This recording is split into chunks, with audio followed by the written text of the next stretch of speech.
தினமும் காலையில காஜு எங்க வீட்டுக்குள்ள வர்றத பார்த்தா காஜு தான் இந்த இடத்துக்கு ஓனர் மாதிரி தெரியுது. அவங்க பின்னாடியே பார்ட்னர் இன் கிரைம் கிஸ்மிஸும் ஃபாலோ பண்ணிட்டு வருவாங்க.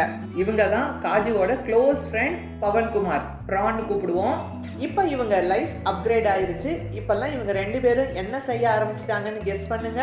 எஸ், அவங்க ஃப்ரெண்ட்ஸையும் வீட்டுக்கு கூட்டிட்டு வர ஆரம்பிச்சிட்டாங்க விளையாடுறதுக்காக. ஆனா விளையாடுறதுக்கு மட்டுமா, ஷோ ஆஃப் பண்றதுக்கு தான் மெயினா. காஜு நினைச்சிட்டு இருக்கு, பாரு பாரு இது என்னோட மனுஷங்க, பாத்தியா free snacks, free service, free bed, என்ன ஒரு விஐபி ட்ரீட்மெண்ட் பாரு. காஜு பிரான் கிட்ட சொல்றாங்க, பாத்தியா நம்ம மனுஷங்கள்லாம் எவ்வளவு ஒபீடியண்டா சொன்ன பேச்சு கேட்குறாங்க பாரு அப்படின்னு சொல்ற மாதிரியே தெரியுதுங்க எனக்கு. அதுக்கு கிஸ்மிஸும் கூடவே, ஆமா இந்த வீட்டில் நமக்கு ரூம் சர்வீஸ் கூட ஃப்ரீயா கிடைக்குதுன்னு சொல்றாங்க பிரான் கிட்ட.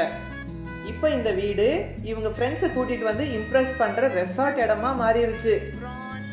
ஆனால் உண்மையாக சொன்னால் இவங்க எல்லாம் சேஃபாக சாப்பிட்டு சந்தோஷமாக இருக்கிறத பார்த்தாலே நம்ம ஆக்டிவாக இருக்கிற எல்லா பிள்ளைங்களும் நம்ம வீட்டுக்குள்ளே வந்தாலும் பரவாயில்லைங்க. ஸ்ட்ரீட்டில் ஃப்ரெண்ட்ஷிப்புக்கும் கூட ஒரு சேஃபான இடம் வேணும். அது எங்கள் வீடாக இருந்தால் அதுக்கு நான் ஃபுல்லாக ரெடி. அடுத்த நாள் காளியும் கூட்டிகிட்டு வந்து வீட்டை காட்டிட்டாங்க. உங்கள் வீட்டில் ஃபர் பேபிஸ் பண்ணுற சேட்டைகளை பற்றி கமெண்ட்டில் சொல்லுங்கள். நம்ம சேனலை சப்ஸ்கிரைப் பண்ணுங்கள், ஷேர் பண்ணுங்கள். தேங்க்ஸ் ஃபார் வாட்சிங்.